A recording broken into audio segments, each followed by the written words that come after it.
Welcome to ABC campus. आज हम IFRS 16 leases में एक प्रैक्टिस क्वेश्चन कर रहे हैं जिसका टाइटल है शुएब लीजिंग लिमिटेड।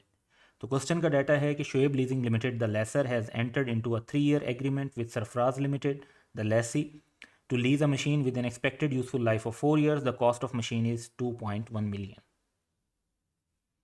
द फॉलोइंग information relating to lease transaction is available। Date of commencement July 1, 2016 है। The lease contains a purchase bargain option at rupees 100,000। At the end of lease term, the value of machine will be rupees 300,000। तो इसका मतलब है कि reasonably certain है कि ये option exercise हो जाएगा और इसे भी हम अपनी लीज पेमेंट्स के अंदर इंक्लूड करेंगे।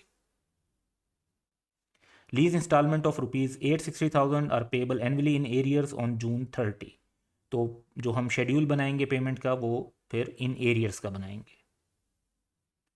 Implicit rate is 12.9972%। तो अप्रॉक्सीमेटली 13% का इम्प्लिसिट रेट है। क्वेश्चन की रिक्वायरमेंट है कि prepare the journal entries for the year ending June 30, 2017, 18 and 19 in the books of lessor ignored tax. अच्छा, अब यहाँ पर जो है 3 year की टर्म है और 4 years की यूथफुल लाइफ है। तो रिक्वायरमेंट है कि लेसर के लिए हमने एंट्री पास करनी है। तो यूजफुल लाइफ तो रेलिवेंट नहीं होगी क्योंकि ये फाइनेंस लीज है।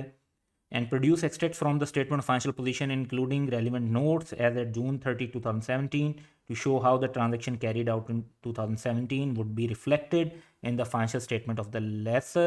Disclosure of accounting policy is not required। So इस क्वेश्चन के पार्ट्स को पूरा करने के लिए हम पार्ट 1 सेपरेटली डेवलप कर लेंगे जिसमें हम आंसर और उसके बाद जर्नल एंट्रीज का फॉर्मेट बना लेंगे। लेकिन हमें अपनी एंट्रीज करने के लिए अमाउंट्स जो चाहिए होंगी वो हमें एक शेड्यूल बना के कवर करनी पड़ेंगी। तो we would start from working. इसी तरह पार्ट बी हमें जो बनाना है उसमें हम statement of financial position as at 30 June 2017, फिर नॉन करंट एसेट्स में नेट इन्वेस्टमेंट लीज को शो करना होगा और फिर करंट एसेट्स में भी नेट इन्वेस्टमेंट लीज को शो करेंगे। तो स्टेटमेंट ऑफ फाइनेंशियल पोजीशन के एक्सट्रैक्ट के साथ साथ ये रिक्वायरमेंट भी है कि हम नोट्स भी बनाएं।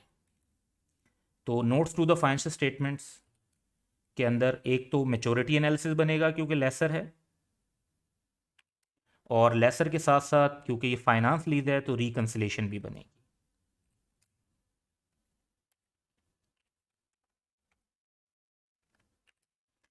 तो हमने अपना फॉर्मेट बना लिया है और इसके बाद हम वर्किंग की तरफ चलते हैं। तो lease schedule payment in arrears का बनाना है क्योंकि पेमेंट 30 जून को हो रही है।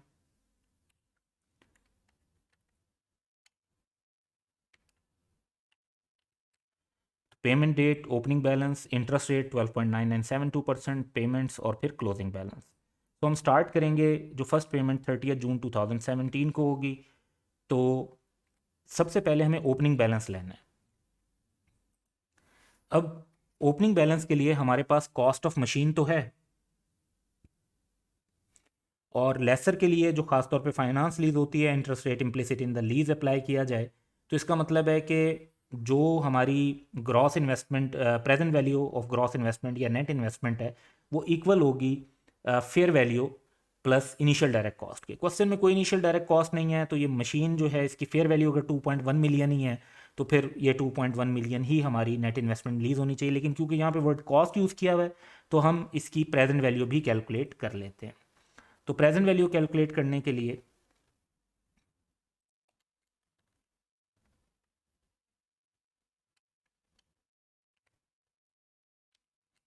हम एक वर्किंग बना लेते हैं, receipts, cash flows, present value या एन्यूटी फैक्टर, और फिर फाइनली हमारे पास प्रेजेंट वैल्यू आ जाएगी। तो सबसे पहले हम लेंगे एनुअल रेंटल्स। 860,000 के एनुअल रेंटल्स बताए हुए हैं, ईयर एंड पर हैं, 3 साल की लीज टर्म है। तो एन्यूटी फैक्टर का फार्मूला अप्लाई कर लेंगे जिससे हमारे पास इसका रेलिवेंट फैक्टर आ जाएगा और उसको मल्टीप्लाई करेंगे कैश फ्लो के साथ तो हमारे पास प्रेजेंट वैल्यू आ जाएगी। देन हमें परचेज ऑप्शन की वैल्यू लेनी है। तो कैश फ्लोज हमारे पास जो परचेज ऑप्शन है वो 100,000 में दिया हुआ है, और इसके ऊपर हम सिंपली पीवी फैक्टर अप्लाई करेंगे। तो 1 प्लस इंटरेस्ट रेट कंबाइन का रेज टू पावर -3 3 ईयर्स में, तो ये हमारे पास प्रेजेंट वैल्यू में 69310 आ जाएगा। So that gives us a total of 2.1 million. तो जो कॉस्ट है वो ही हमारी नेट इन्वेस्टमेंट इन लीज की वैल्यू है, इसी वैल्यू से हम स्टार्ट करेंगे। इस पर हम इंटरेस्ट का रेट अप्लाई करेंगे, तो हमारे पास इंटरेस्ट आ जाता है 272,940। 860,000 की पेमेंट लेस कर देंगे तो will get closing balance of 1512940। क्योंकि जर्नल एंट्रीज हमें सारे सालों की पास करनी है, तो हमें डाटा पूरे सालों का चाहिए, तो हम पूरी के पूरा शेड्यूल बना लेते हैं। नेक्स्ट पेमेंट हमारी 30 जून 2018 को होगी। ओपनिंग बैलेंस प्रीवियस ईयर के क्लोजिंग बैलेंस के इक्वल होगा। इस पर इंटरेस्ट अप्लाई करेंगे, 860,000 की पेमेंट रिकॉर्ड करेंगे, इंटरेस्ट को ऐड करेंगे ओपनिंग बैलेंस में, पेमेंट को लेस करेंगे, तो हमारे पास क्लोजिंग बैलेंस आ जाएगा जो नेक्स्ट ईयर का ओपनिंग बैलेंस बन जाएगा। नेक्स्ट पेमेंट हमारी 30 जून 2019 को हो रही है। इस पर हम जब इंटरेस्ट अप्लाई करेंगे दैट वुड बी 110,421। 860,000 की पेमेंट रिकॉर्ड करेंगे, लेकिन 2019 के एंड पे क्योंकि परचेज ऑप्शन भी है तो एक और पेमेंट 100,000 की भी रिकॉर्ड होगी, और फिर हमारे पास जो वैल्यू है वो 0 बच जाएगी। तो अगर आप ओपनिंग में इंटरेस्ट ऐड करें और दोनों पेमेंट्स को लेस करें, यू वुड गेट 0। तो ये interest rate implicit in the lease को भी रिफ्लेक्ट करता है। तो ये कैलकुलेशन करने के बाद अब हम चलते हैं अपनी एंट्रीज की तरफ।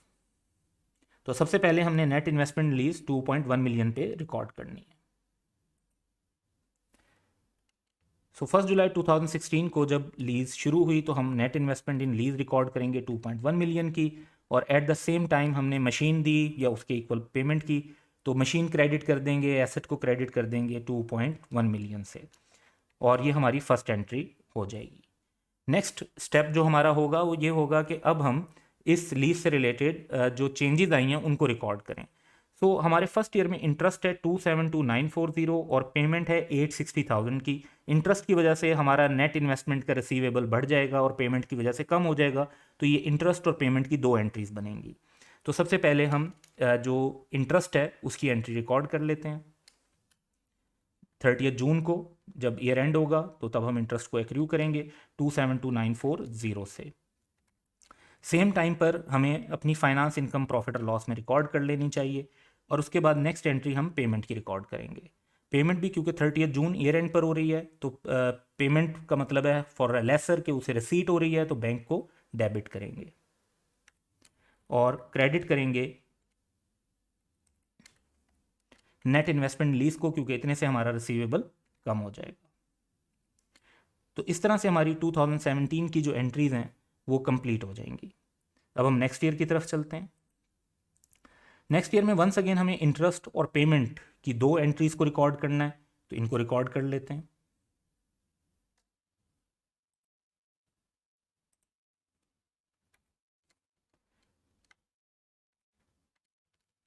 नेट इन्वेस्टमेंट डेबिट हो जाएगी, फाइनेंस इनकम क्रेडिट हो जाएगी इंटरेस्ट के अमाउंट से, और उसके बाद जब हमें रसीट मिलेगी रेंटल की तो वो डेबिट हो जाएगी और नेट इन्वेस्टमेंट क्रेडिट हो जाएगी।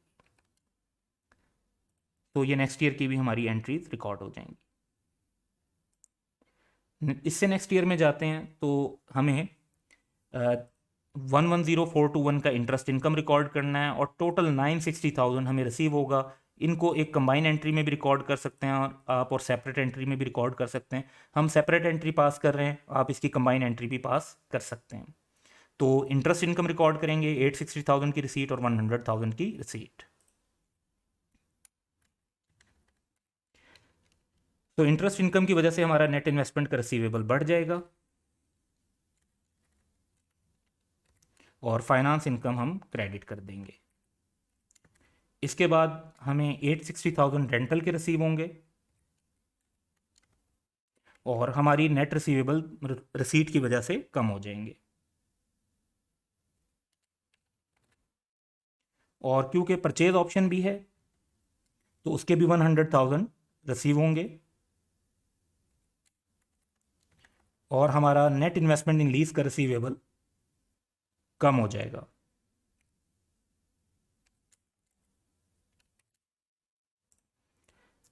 इस तरह से हमारी जो फर्स्ट रिक्वायरमेंट थी कि हमने 2017 की जर्नल एंट्रीज पास करनी है, 2018 की पास करनी है और 2019 की करनी है, तो वो कंप्लीट हो जाती हैं।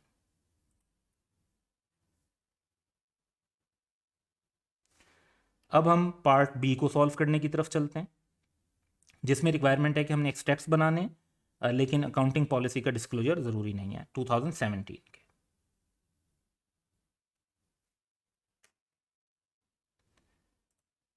फाइनेंशियल स्टेटमेंट में हमें 2017 के लिए non current asset in the lease को रिफ्लेक्ट करना है। तो वर्किंग की तरफ चलते हैं दोबारा। 2017 के एंड पर जो हमारा क्लोजिंग बैलेंस है दैट इज़ 1512940, लेकिन ये टोटल लाइबिलिटी का बैलेंस है, हमें जो शो करना है वो नॉन करंट शो करना है। तो जो एक साल के बाद हमारा बैलेंस बच जाएगा वो हमारा नॉन करंट बैलेंस होगा 849579। इसको हम अपनी फाइनेंशियल स्टेटमेंट के अंदर रिफ्लेक्ट कर देंगे। करंट एसेट की वैल्यू, हमारा जो क्लोजिंग बैलेंस है और जो नॉन करंट है, इन दोनों के डिफरेंस से हमें अमाउंट पता चल सकती है, जो अमाउंट हमारी करंट में शो होनी चाहिए। तो इन दोनों अमाउंट का डिफरेंस हम लेंगे और इनके डिफरेंस से हमें अपनी करंट एसेट के तौर पे नेट इन्वेस्टमेंट लीज की वैल्यू पता चल जाएगी।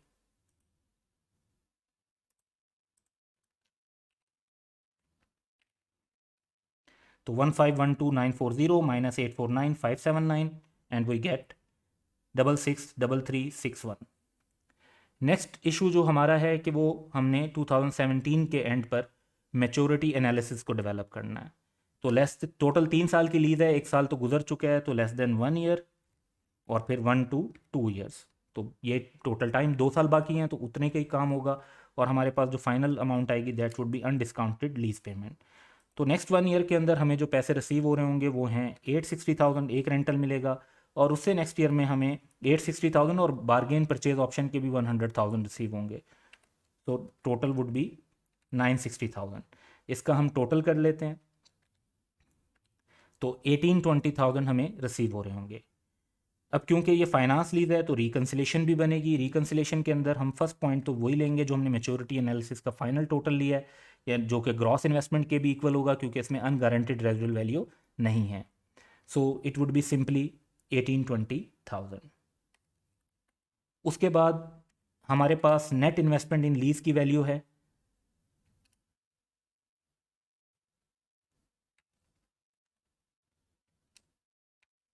1512940। ये वैल्यू आपको 2017 के क्लोजिंग बैलेंस के तौर पे भी पता चल रही है।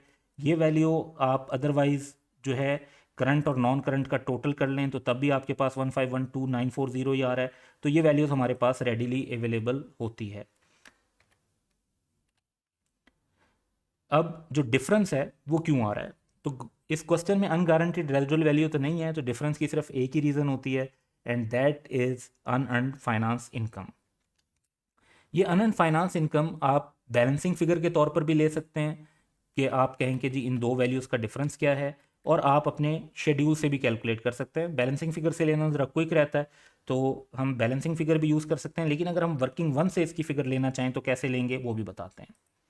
तो नेक्स्ट 2 ईयर्स का जो आपका इंटरेस्ट है वो अनअर्न्ड फाइनेंस इनकम है, जो साल गुजर चुका है उसकी इनकम अर्नड है, और जो फ्यूचर ईयर्स का इंटरेस्ट है वो आपका अनअर्न्ड है। तो इन दोनों का जब आप टोटल करते हैं 2018 एंड 19 के इंटरेस्ट का, तो दैट इज़ बेसिकली 307060। तो इसको आप मेंशन कर देंगे तो हमारा रिकन्सिलेशन भी डेवलप हो जाएगी। तो क्वेश्चन की सेकंड रिक्वायरमेंट थी कि हम एक्सट्रैक्ट्स बनाएं, उसमें हमने मैच्योरिटी एनालिसिस और रिकन्सिलेशन भी बना ली। So that's all for today, have a good day.